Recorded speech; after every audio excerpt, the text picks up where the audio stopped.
안녕하세요. 저는 정현우라고 합니다.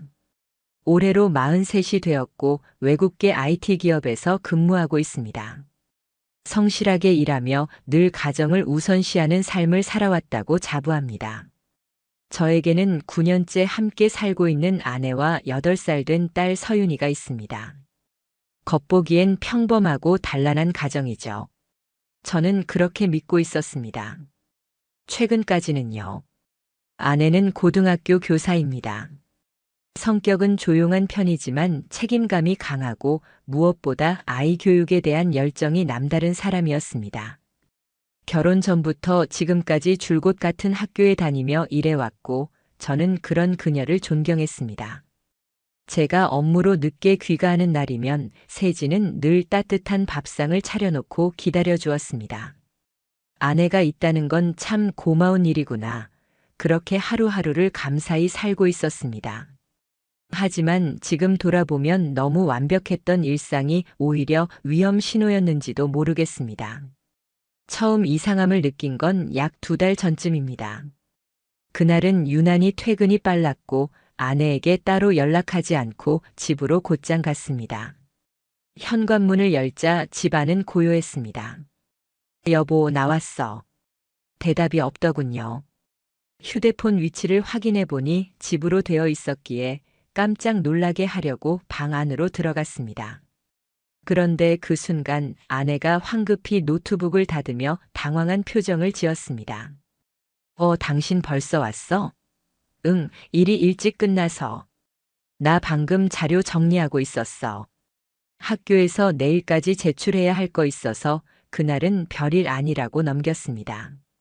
하지만 아내의 눈빛에 어딘가 모를 불편함이 느껴졌습니다.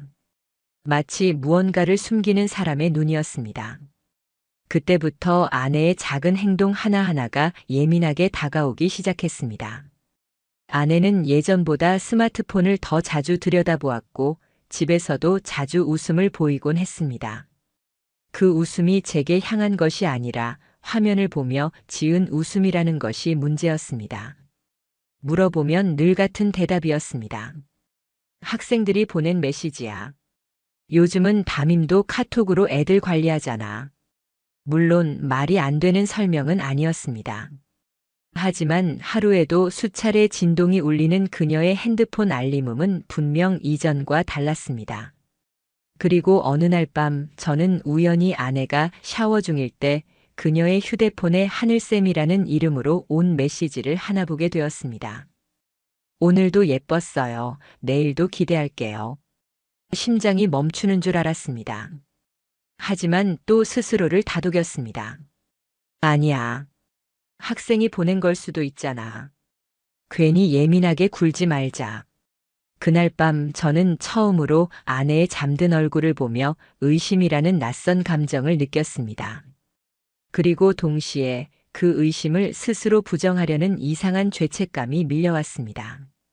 며칠 후 또 다른 일이 있었습니다. 그날은 딸 서윤이가 감기에 걸려 조퇴를 했고 저는 재택 근무 중이라 아이를 데리러 갔습니다. 서윤이는 뭔가 말하고 싶은 게 있는 듯 머뭇거리다가 조심스럽게 말했습니다. 아빠, 저번에 엄마랑 어떤 아저씨가 같이 나갔어. 학교에서 봤는데 둘이 손도 잡았어. 뭐? 누구랑? 몰라. 안경 쓰고 키 크고 엄마가 웃었어. 그 아저씨랑 이야기하면서 머릿속이 하얘졌습니다. 하지만 또 생각했습니다. 애가 잘못 봤겠지. 그런 일 있을 리 없어. 그날 저녁 저는 아무 일 없던 척 아내에게 물었습니다.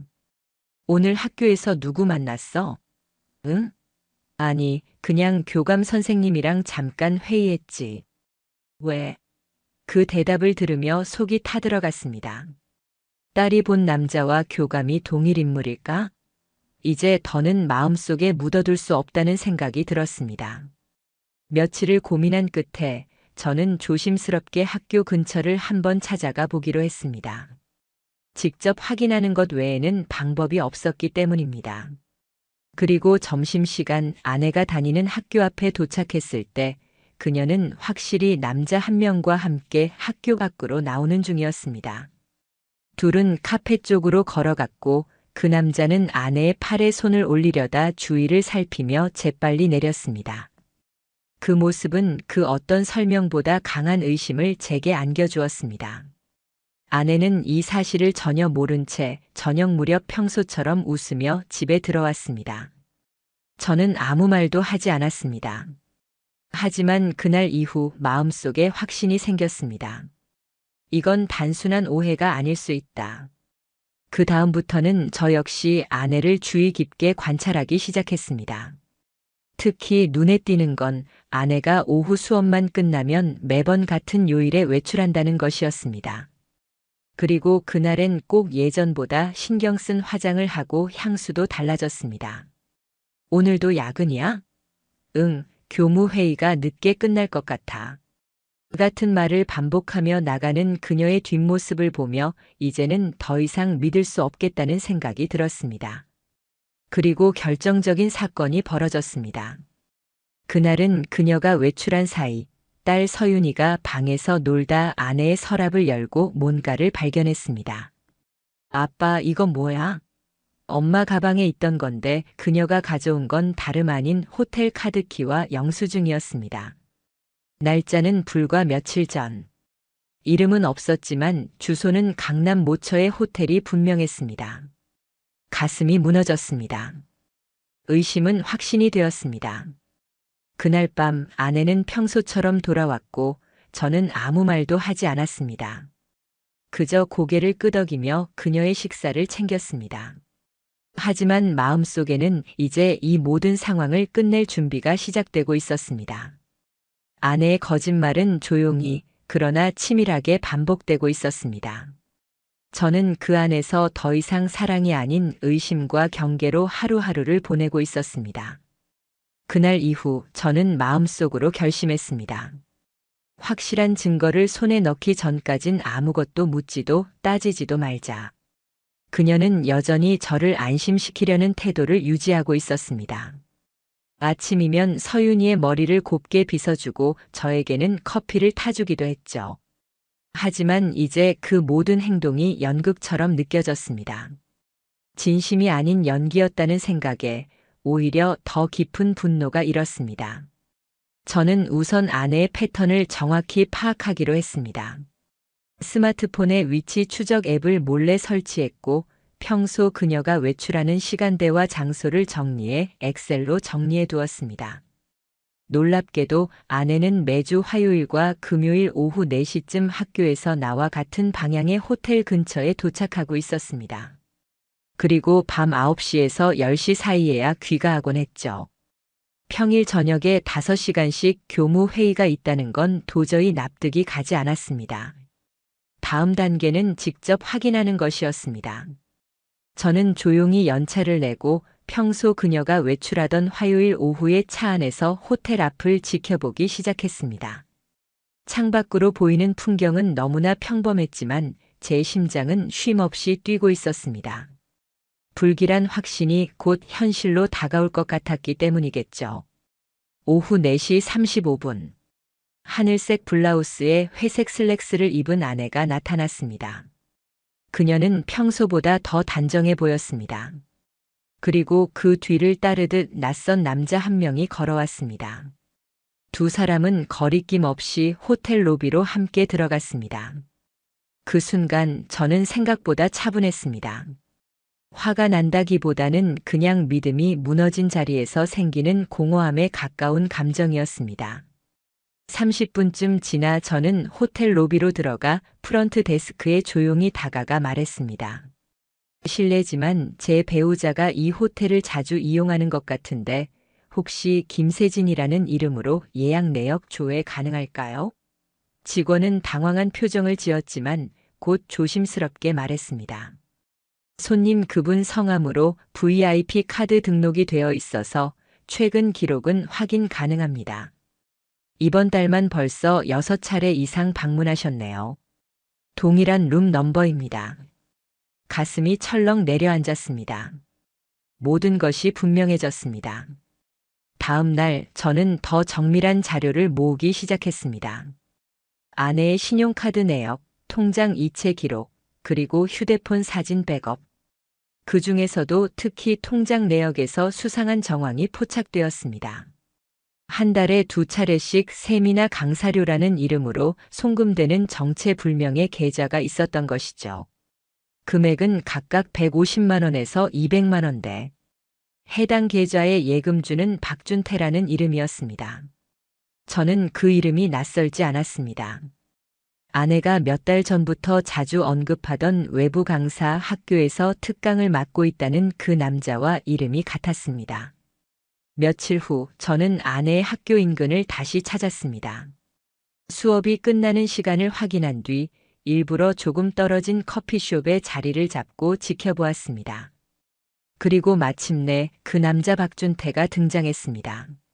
신장 180cm 이상으로 보이는 호리호리한 체격, 깔끔한 정장 차림, 그리고 아내가 예전에 말이 잘 통하고 센스 있는 사람이야 라고 했던 그 묘사 그대로의 사람이었습니다.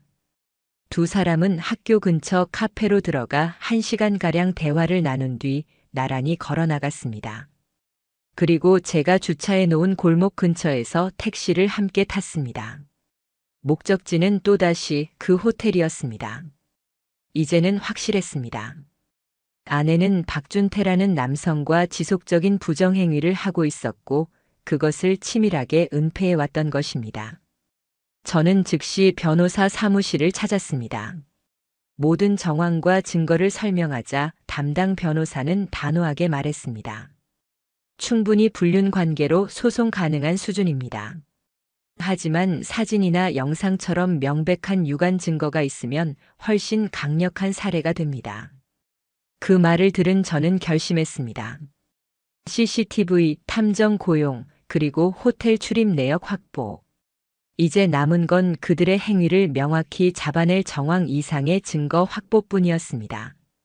그 주 금요일 저는 결국 사설 탐정 업체와 계약을 맺었습니다. 업체에서는 GPS 위치 추적과 호텔 출입 시각 촬영, 그리고 출입문 앞 영상 확보까지 해주기로 했습니다. 고액의 비용이 들었지만 저는 모든 것을 걸고 이 진실을 밝혀내고 싶었습니다. 그리고 마침내 다음 주 월요일, 탐정에게서 영상 파일이 도착했습니다. 아내와 박준태가 호텔에서 나란히 들어가고 약 3시간 뒤 함께 나오는 모습.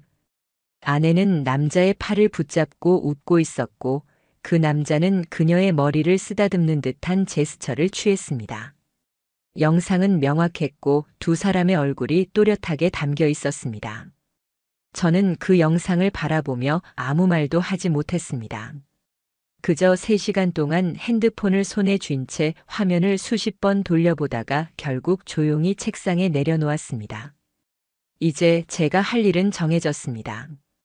더는 이 거짓된 연극에 참여하지 않을 겁니다. 더는 속지 않겠습니다. 그리고 무엇보다 제 인생을 파괴한 두 사람에게 반드시 대가를 치르게 할 것입니다. 그날 밤 저는 아내와 마주 앉아 있었습니다. 식탁 위엔 조용히 김이 오르는 국과 말없이 식사를 하는 우리 둘만 있었습니다. 딸 서윤이는 이미 자기 방에서 숙제를 하고 있었고 집안은 평소와 다름없이 평화로워 보였습니다. 하지만 제 마음은 폭풍전야의 고요함이었죠. 아내 세진은 평소처럼 말없이 국을 떠먹고 있었고 저는 조용히 물었습니다. 여보, 요즘 힘든 일 있어? 아니, 왜? 요즘 표정이 자주 변하더라. 뭐랄까 숨기고 있는 게 있는 사람처럼. 그녀는 순간 젓가락을 멈췄지만 곧 다시 아무렇지 않은 척 말을 이었습니다. 그런 거 없어.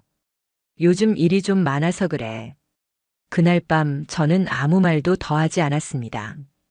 대신 아내가 잠든 후 조용히 옷방에서 제 노트북을 열고 탐정이 보낸 영상 파일을 다시 확인했습니다. 아내가 손을 잡고 웃으며 호텔을 나서는 장면. 그리고 박준태라는 남자와 나란히 걷는 뒷모습. 저는 분노보다는 차라리 허무함에 가까운 감정이 들었습니다. 우린 뭐였지? 난 대체 뭘 믿었던 걸까? 다음 날 저는 사무실에서 연차를 하나 더 냈습니다. 그리고 법률사무소를 다시 찾았습니다. 변호사와 상담을 진행하며 모든 증거를 꺼내놓았습니다. 호텔 출입 영상, 탐정 보고서, 아내와 박준태 간 송금 내역, 문자 백업. 그녀의 외도는 단순한 감정적 배신을 넘어서 경제적인 공모 관계까지 확대되고 있었습니다. 심지어 두 사람은 모 오피스텔의 공동명의 계약을 준비 중이라는 사실도 확인됐습니다. 정현우님, 현재 증거 상황만으로도 이혼 및 상간 소송은 충분히 가능합니다. 추가로 자녀 양육권, 위자료 등에서 유리한 위치를 차지하시려면 직접적인 대면에서 상대가 이를 인정하도록 유도하는 것도 전략적으로 매우 중요합니다. 변호사의 조언을 들은 저는 아내와 직접 진실을 이끌어낼 대화를 준비하기로 했습니다.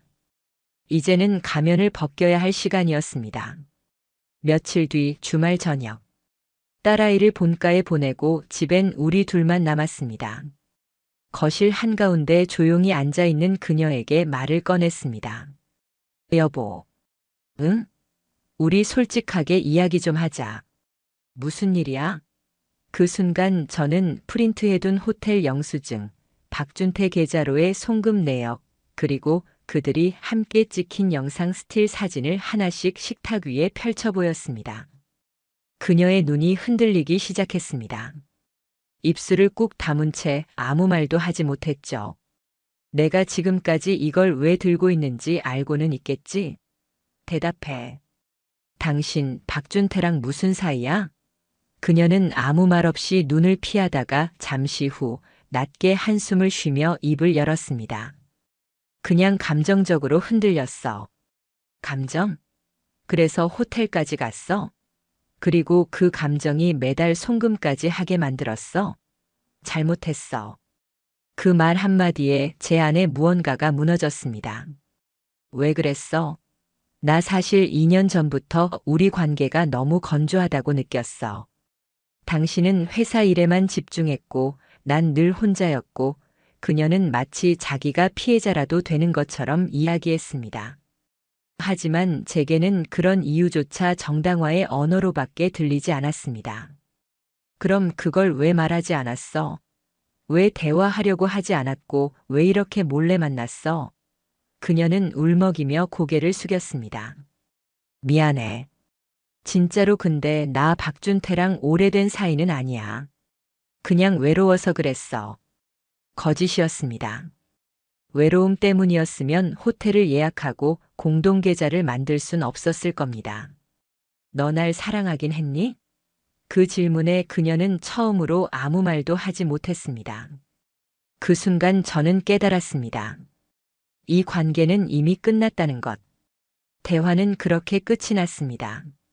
그녀는 그날 밤 거실에서 조용히 잠들었고 저는 서재에서 아내의 노트북과 휴대폰 백업 자료를 하나씩 정리하기 시작했습니다. 그리고 충격적인 걸 발견했습니다. 메일함 안에 부동산 계약 진행 관련, 일본 신혼 여행지 추천, 이중 국적자 혼인신고 절차 같은 키워드가 담긴 문서들이 있었습니다. 그녀와 박준태는 이미 새로운 인생을 계획 중이었던 것입니다. 심지어 서윤이 이름으로 작성된 해외 유학 관련 자료까지 있었고 가끔 제가 늦게 들어오는 날 아이에게 영어를 가르친다고 했던 것도 그 계획의 일환이었습니다. 이건 단순한 배신이 아니었습니다. 내 가족 전체를 속이고 뒤엎으려 했던 사기극이었습니다. 다음 날 저는 변호사에게 연락했습니다. 변호사님, 이제 바로 소송 절차에 착수해 주세요. 이혼, 양육권, 위자료 그리고 상간 소송 전부.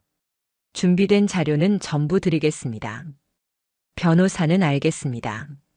확실하게 진행하겠습니다라고 답했습니다. 그리고 마지막으로 저는 박준태를 직접 마주할 계획을 세우기 시작했습니다. 이제 그들의 위선과 거짓은 끝날 것입니다. 다음 무대는 법정과 세상 앞입니다. 첫 번째로 저는 상간남 박준태와의 직접 대면을 계획했습니다.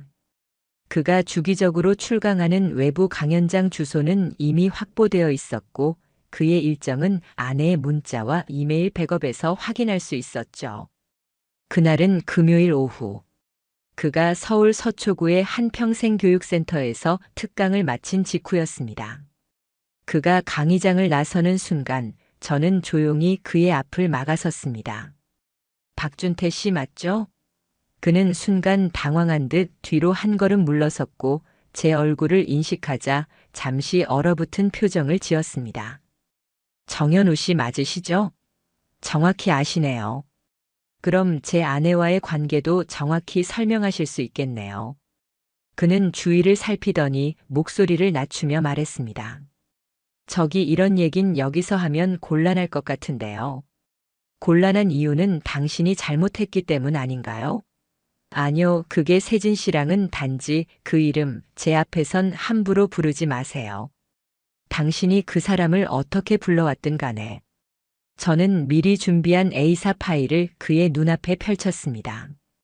호텔 CCTV 영상, 두 사람이 함께 있는 사진, 공동명의 부동산 계약서, 통장 송금 내역, 그리고 탐정이 확보한 일본 체류 계획 이메일까지. 그는 잠시 얼굴을 돌리더니 작게 중얼거렸습니다. 세진 씨가 다 말한 줄 알았는데. 말이 아니라 증거로 확인 중이니까요. 저는 이제부터 당신에게 법적으로 책임을 묻겠습니다. 상간소송 절차는 곧 진행될 겁니다. 그리고 필요하다면 형사고소도 고려하고 있습니다. 그는 허둥지둥하며 말을 이었습니다. 잠깐만요. 그렇게까지 하지 말고 저희가 따로 만나서 조정할 수는 없을까요? 돈 문제면 제가 성의껏 보상하고 저는 돈이 필요하지 않습니다.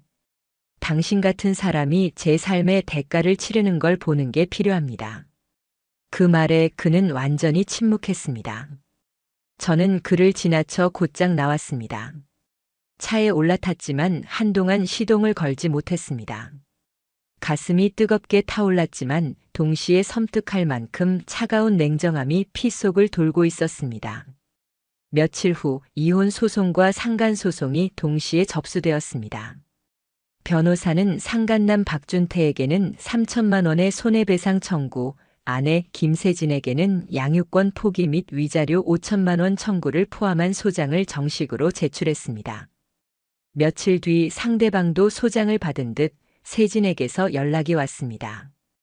여보, 정말 이렇게까지 해야 해? 서윤이 생각 안 해? 서윤이 생각해서 하는 거야. 적어도 우리 딸은 거짓말과 배신을 배우지 않게 키우고 싶거든. 난 실수였어. 너랑 완전히 끝내려던 건 아니었어. 그게 더 비열한 거야. 완전히 떠날 용기도 없으면서 한 사람은 대체품으로, 한 사람은 보험으로 둔 거잖아. 세진은 울기 시작했습니다. 하지만 저는 더 이상 그 눈물을 동정하지 않았습니다. 그녀는 곧 상대 변호사를 통해 조정 요청을 해왔습니다. 양육권만은 자신에게 달라고 딸과는 계속 살고 싶다고 했습니다. 그러나 저는 단호하게 거절했습니다. 본인이 선택한 행동이 지금의 결과를 만든 겁니다. 아이에게 좋은 영향을 줄 수 있는 사람은 이제 저 하나뿐이라고 생각합니다. 결국 조정은 결렬되었고 정식 재판으로 넘어갔습니다. 그 무렵 박준태 측에서도 변호사를 선임했습니다. 그는 초반엔 경제적 여유가 없어 합의금이 어렵다는 입장을 보였습니다. 하지만 저희가 그가 차명계좌로 받은 송금 내역, 명품 소비 기록, 부동산 사전 계약금 납입 자료를 모두 확보하고 있다는 사실을 전달하자 태도가 급변했습니다. 정현우 씨, 저희가 잘못한 건 맞습니다. 하지만 혹시 원하시는 게 금전 외에 다른 부분이 있다면 그 말은 그가 이미 이 싸움에서 졌다는 걸 스스로 인정하고 있다는 의미였습니다. 그날 밤 저는 서재에 앉아 있었습니다. 딸 서윤이는 옆방에서 조용히 잠들어 있었고 책상 위에는 그동안 제가 정리한 배신과 회복의 기록이 펼쳐져 있었습니다. 거기엔 두 사람의 행동, 문자, 이메일, 금융자료, 그리고 제가 처음 의심을 품었던 날의 일기까지 기록돼 있었습니다. 저는 조용히 노트북을 켜고 한 줄을 썼습니다. 법이 감정까지 회복시켜주진 않겠지만 최소한 정의는 내가 직접 세울 것이다.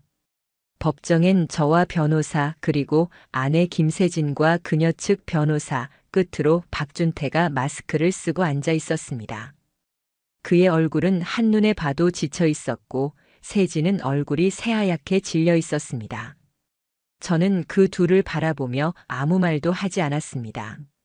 침묵 속에 그들이 스스로 무너지는 모습을 지켜볼 뿐이었습니다. 재판은 길지 않았습니다. 왜냐하면 우리가 가진 증거가 너무 명확했고 압도적이었기 때문입니다. 두 사람이 함께 호텔을 출입한 CCTV, 송금 내역과 통장 기록, 이메일 및 문자 백업, 심지어 세진이 일본 이주 계획을 세운 문서 그리고 자녀의 해외 유학 관련 계획서까지. 이 모든 것은 단순한 불륜을 넘어 기만과 계획적인 공동 사기 행위에 가까운 형태였습니다. 판사는 서류를 천천히 넘기며 잠시 말을 멈췄습니다. 이 사건은 단순한 감정적 외도를 넘어서 한쪽 배우자가 다른 배우자를 명백히 기만하고 경제적, 정서적으로 피해를 입힌 행위로 판단됩니다. 또한 상간자로 지목된 피고 역시 그 사실을 알고 있었음에도 관계를 지속한 점에서 책임을 피할 수 없습니다. 최종 판결은 다음과 같았습니다. 상간소송, 피고 박준태에게 손해배상 3천만 원 지급 판결. 이혼 판결, 위자료 5천만 원, 자녀 양육권은 아버지 정현우에게 귀속. 자녀와의 접촉 제한 요청도 인용, 세진은 양육권뿐 아니라 면접 교섭권도 제한. 그날 오후 변호사는 제게 말했습니다. 거의 최대로 받아낸 겁니다. 특히 아이와 관련된 판결은 이례적으로 강경한 수준이에요. 그만큼 법원이 정현우님의 입장을 강하게 인정했다는 뜻입니다. 저는 고개를 끄덕이며 말했습니다. 이제 감정은 정리될 수 없겠지만 정의는 바로 잡혔네요. 며칠 후 박준태 측에서는 합의금 분할 납부를 요청해 왔습니다. 그가 최근 강연 계약 대부분이 해지되었고 소문이 돌아 출강 금지가 내려졌다는 소식이 들려왔습니다. 심지어 그가 소속된 협회에서 징계가 검토 중이라는 이야기도 들었습니다. 그리고 그의 부동산 공동명의 계약 역시 해지되었고 그 계약금을 날려 파산 직전 상태라는 말까지 전해졌습니다. 스스로 모든 것을 무너뜨린 겁니다. 김세진은요? 그녀는 학교에서 자진 사직서를 제출했습니다. 왜냐하면 익명의 민원과 학생과의 부적절한 관계에 대한 오해성 제보가 접수되었기 때문입니다. 물론 저는 해당 내용에 대해 아는 바 없었습니다. 또한 그녀는 더 이상 교사로 활동할 수 없는 상태가 되었고 배우자 외도 사건이 기사화되면서 지방의 한 작은 도시로 이사했다는 이야기를 주변 지인에게 들었습니다. 그곳에서 단기 계약직 강사로 근근히 생활 중이라는 소문도 돌고 있었습니다. 그리고 무엇보다 딸 서윤이와의 연락도 완전히 끊겼습니다. 아이의 마음속에서 어머니라는 존재가 어떤 식으로든 지워지고 있다는 걸 저는 조용히 지켜볼 수밖에 없었습니다. 가끔 아내가 보냈던 메시지를 읽어봅니다. 미안해. 그땐 내가 너무 어리석었어. 딸 얼굴 한 번만 보면 안 될까? 단 한 번만이라도 저는 그 메시지에 대답하지 않습니다. 왜냐하면 그 어떤 미안해도 3년간의 거짓말과 딸아이에게 남긴 상처를 지울 수 없다는 걸 그들도 스스로 알기 때문입니다. 지금 제 삶은 조용합니다. 서윤이는 초등학교 3학년이 되었고 아직 밤에 가끔 울기도 합니다. 하지만 저는 아이를 꼭 안아주며 이렇게 말합니다. 괜찮아.